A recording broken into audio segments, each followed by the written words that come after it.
Hello everyone. तो आज हम डिस्कस करने वाले हैं वाइगॉस्की की थ्योरी जो है बेस्ड सोशल कल्चर पर। तो चलिए शुरू करते हैं इस थ्योरी को। तो सबसे पहले हम बात करेंगे वाइगॉस्की के इंट्रोडक्शन की। तो वाइगॉस्की कौन थे? एक रशियन साइकोलॉजिस्ट थे जिन्होंने अपनी थ्योरी में ये बताने की कोशिश की है कि जो बच्चा है वो कैसे चीज़ों को समझता है, कैसे उसकी डेवलपमेंट होती है। तो ये अपनी थ्योरी के फादर भी कहे जाते हैं, तो इन्हें बोला जाता है सोशल कल्चर थ्योरी के फादर। थर्ड पॉइंट है हमारा emphasise the role of society and culture in learning. इन्होंने बताया है कि जो कल्चर और सोसाइटी है वो बच्चे के याद करने के, लर्निंग, उसे नई नई चीज़ सीखने को कैसे प्रभावित करती है, उस पर कैसा इम्पैक्ट डालती है। एक सबसे इम्पॉर्टेंट बात जो इसके फोर्थ पॉइंट है, आप याद रखना कि डेवलपमेंट, इन्होंने बताया है डेवलपमेंट को कंटिन्यूस प्रोसेस, बट हमने बात की थी पियाजे की, तो पियाजे बताते हैं इसको डिसकंटिन्यूस। वो इस डेवलपमेंट को स्टेजेस में बांटते हैं जबकि ये ऐसा नहीं करते हैं। तो ये पॉइंट डिफरेंट है। वैसे हम आगे भी डिस्कस करने वाले हैं दोनों के डिफरेंसेस में, बट आप ये याद रखना क्योंकि यहाँ से क्वेश्चन आता है। फिफ्थ पॉइंट है social learning tend to precede development. ये बताते हैं कि बच्चा पहले याद करता है फिर उसका डेवलपमेंट होता है।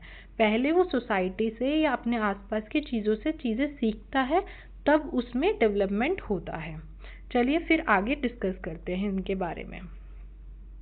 तो इन्होंने कुछ की कॉन्सेप्ट बताए हैं जिन्हें आप SCL के नाम से भी याद कर सकते हैं, नहीं तो आप ऐसे याद कर लीजिएगा कि इन्होंने बताया है सोशल इंटरेक्शन, कि बच्चा सबसे पहले कैसे सीखता है, सोशल इंटरेक्शन से, कि वो अपने मम्मी पापा या बाहर किसी से जो भी बातें करेगा उसके अकॉर्डिंग ही चीज़ें सीखता है। सेकंड, उसके कल्चर में, उसके आसपास कैसा व्यवहार हो रहा है, कैसा कल्चर है, क्या भगवान में बिलीव है, किस में बिलीव है, तो उन चीज़ों को देखकर वो नई नई चीज़ें सीखता है। थर्ड है लैंग्वेज। बच्चा जो उसके आसपास लैंग्वेज बोली जा रही है, जो लैंग्वेज फॉलो करते हैं, उससे सीखता है। तो ये तीन कॉन्सेप्ट है जो आपको याद कर रखने हैं। इसके बाद कुछ मेन कॉन्सेप्ट भी आते हैं जिनके बारे में वाइगॉस्की बात करते हैं कि एक होता है MKO, मोर नॉलेजेबल अदर्स। ये आगे भी डिस्कस हुए हैं, तो आप वीडियो आगे देखना इसके आगे पॉइंट्स के लिए। सेकंड है ZPD, zone of proximal development. और थर्ड आपका आता है स्कैफोल्डिंग, टेम्परेरी हेल्प जिसको बोलते हैं, हिंट। अब ये क्या है और इनके बारे में उन्होंने क्या कहा है, चलिए शुद्ध देखते हैं। सबसे पहले आता है MKO, मोर नॉलेजेबल अदर। एक वो पर्सन जो लर्नर से ज़्यादा स्किलफुल है या वो लर्नर से ज़्यादा नॉलेज रखता है, उस इंसान को कहते हैं हम MKO, मोर नॉलेजेबल अदर। इसमें आपके उस बच्चे के कौन आ सकते हैं? टीचर्स आ सकते हैं, पेरेंट्स आ सकते हैं, क्योंकि उस बच्चे से जो भी अदर इंसान होगा और उससे ज़्यादा स्किल होंगी या ज़्यादा नॉलेज रखता होगा, तो वो इसमें कैटेगरी में आ जाते हैं। तो इसके इन्होंने ऐसे समझिए आप, जैसे कोई स्किल है कि किसी एक को अच्छे से स्विमिंग आती है बट दूसरे को नहीं आती, तो वो दूसरे बच्चे को सिखा सकता है या दूसरे लर्नर को सिखा सकता है। तो जो जिसको आती है वो कौन हो गया? MKO, मोर नॉलेजेबल अदर हो गया वो। इसके बाद हम बात करते हैं ZPD मतलब जोन ऑफ प्रॉक्सिमल डेवलपमेंट। मतलब एक बच्चे में कितनी पोटेंशियल है कि वो किसी की हेल्प से कुछ अलग कर सके, अपना डेवलपमेंट कर सके। तो इसमें लिखा हुआ है learner can do the task but with support. हल्की सी मदद, जैसे एक बच्चा साइकिल चलाना सीखता है तो उसके पेरेंट्स पहले उसको पकड़ते हैं पीछे से, साइकिल को उसकी हेल्प करते हैं, तब उसमें इतना पोटेंशियल है कि वो साइकिल चला सकता है। अब इसमें वो चीज़ नहीं आ सकती कि आप एक बच्चे को बोलो कि अगर हम उसकी हेल्प कर दें तो वो प्लेन भी चला सकता है, ऐसा पॉसिबल नहीं है। उसकी एज है साइकिल चलाने की और वो चाहता है, उसमें पोटेंशियल है कि वो साइकिल राइड कर सके, बट किसी की हेल्प से। अगर उसके पेरेंट्स या कोई भी उसको रिलेटिव उसकी हेल्प करते हैं एक साइकिल चलाने में, तो वो फिर थोड़ी देर बाद या थोड़े दिनों बाद बिना हेल्प के वो अच्छे से साइकिल चला सकता है। तो जो हेल्प की गई है उसे हम कहते हैं ZPD, zone of proximal development. इसमें मैंने एग्जाम्पल भी दिया है कि एक बच्चा जो पजल सॉल्व करना चाहता है बट वो हो नहीं रहा, बट आप उसकी हेल्प करें, उसकी टीचर्स की हेल्प करें तो वो पजल सॉल्व हो जाएगी। तो ये एरिया उसको डिफाइन करता है। इसके बाद आता है scaffolding. Scaffolding means temporary support या help provided by the teacher या parents to help the child to learn. बच्चे को एक टेम्पररी हेल्प देना। इसे आप ऐसे भी कर सकते हैं कि कोई पजल है, उसमें आपने देखा होगा एक हिंट दी होती है, जो हिंट दी हुई है वही कहलाती है स्कैफोल्डिंग। एक टेम्परेरी हेल्प, आपने थोड़ा सा उसको बता दिया और उसने आगे समझ गया या आगे अपना खुद से याद करना शुरू कर दिया या खुद से उसकी डेवलपमेंट का वो हिस्सा बन गया। इसके एग्जाम्पल है वाइल्ड टीचिंग साइकिल। अभी जो मैंने आपको एग्जांपल दिया था साइकिल का, वो उसमें आता है कि आपने उसकी टेम्परेरी हेल्प करी बच्चे की, कि उसे एक थोड़ा सा साइकिल को होल्ड किया और उसके बाद बिना होल्ड किए बच्चा चलाने लग गया, तो एक टेम्परेरी हेल्प हो जाती है। तो इसे कहते हैं स्कैफोल्डिंग। इसके बाद आते हैं लैंग्वेज। लैंग्वेज के बारे में वाइगोस्की ने 3 तरह की लैंग्वेज बताई हैं। सबसे पहला social speech, second private speech और थर्ड साइलेंट इनर स्पीच। इसमें से बी जो है प्राइवेट स्पीच, इससे बहुत क्वेश्चन आते हैं, तो आप समझते हैं ये होती क्या है। सोशल स्पीच जो सबके साथ बात होती हैं, जो हम प्रैक्टिकली रोज सबसे बात करते हैं, उसे कहते हैं सोशल स्पीच। सेकंड है प्राइवेट स्पीच। प्राइवेट स्पीच होती है हम खुद से बातें करना बट जोर जोर से बोलकर। एक बच्चा है जो अपने टॉयज को लेकर अरे मैंने क्या कर दिया, अरे वो जोर से बोल रहा है पर बात किससे कर रहा है, खुद से, तो इसे बोलते हैं प्राइवेट स्पीच। और थर्ड आती है साइलेंट इनर स्पीच।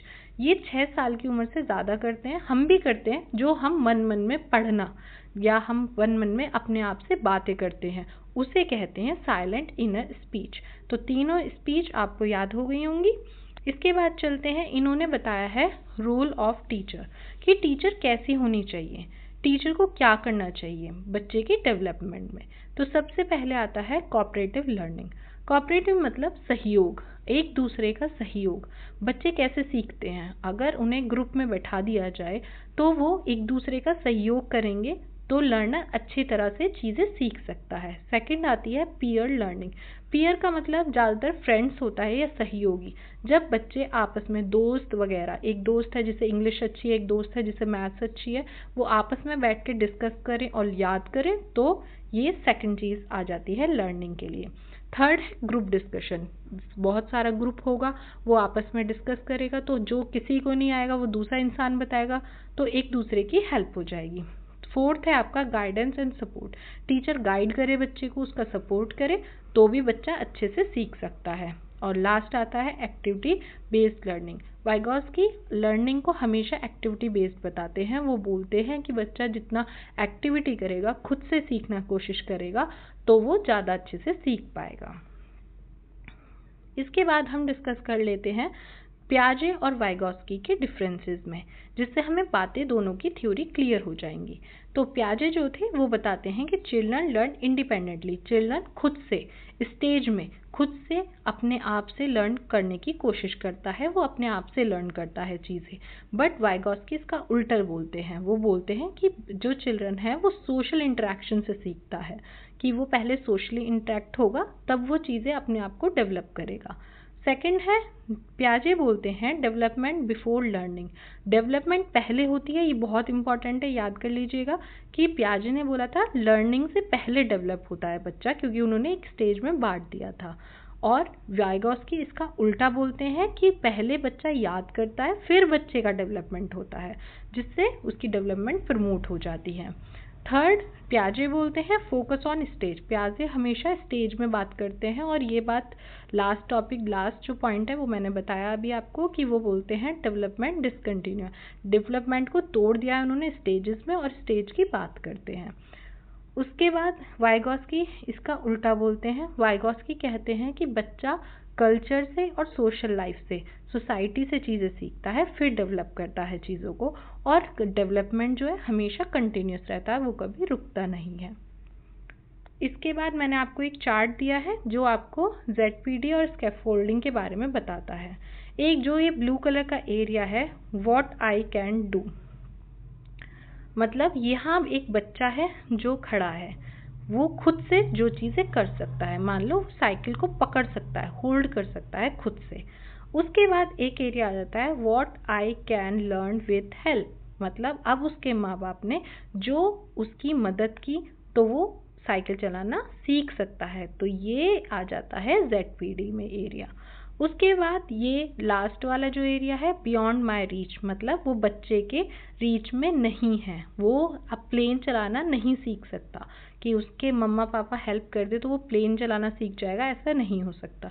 तो इस पॉइंट पे न कोई भी नहीं जा सकता, तो हेल्प से सिर्फ ZPD तक एक इंसान, एक बच्चा, एक लर्नर पहुंच सकता है। उसके बाद आते हैं हम प्रीवियस ईयर क्वेश्चंस में। तो आपने समझा वाइगॉस्की, हमेशा याद रखना कि वाइगॉस्की किसके बारे में बात करते हैं, वाइगॉस्की सोशल और कल्चर के बारे में बात करते हैं कि बच्चा सोशली ज़्यादा सीखता है, पहले सोशली लोगों को देखता है फिर उससे लर्न करता है। उसके बाद आ जाता है प्रीवियस ईयर क्वेश्चन। सबसे पहला क्वेश्चन है who propose the concept of ZPD, किसने बताया था ZPD कॉन्सेप्ट, तो ये आपका अभी हो जाता है किसने बताया। आज हमने किसकी थ्योरी पढ़ी है, वाइगॉस्की, तो इसका ऑप्शन बी करेक्ट हो जाता है।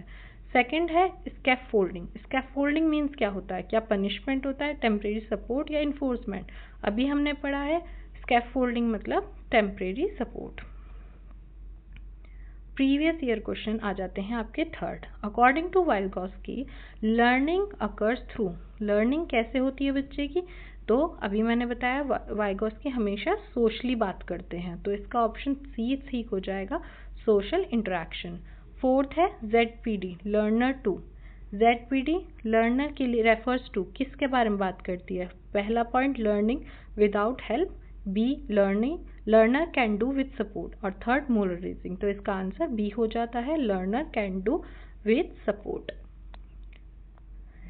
इसके बाद ये एक क्वेश्चन है, ये मैं आप लोगों के लिए छोड़ती हूँ कि आपने ऊपर थ्योरी में क्या क्या सीखा है। तो इसका है MKO स्टैंड फॉर, MKO की फुल फॉर्म आपको बतानी है, ये कमेंट में आप बताइएगा और इन सब चीज़ों को अच्छे से याद कीजिएगा। मिलते हैं अब अगली थ्योरी के साथ, तब तक के लिए बाय बाय, पढ़ते रहिए।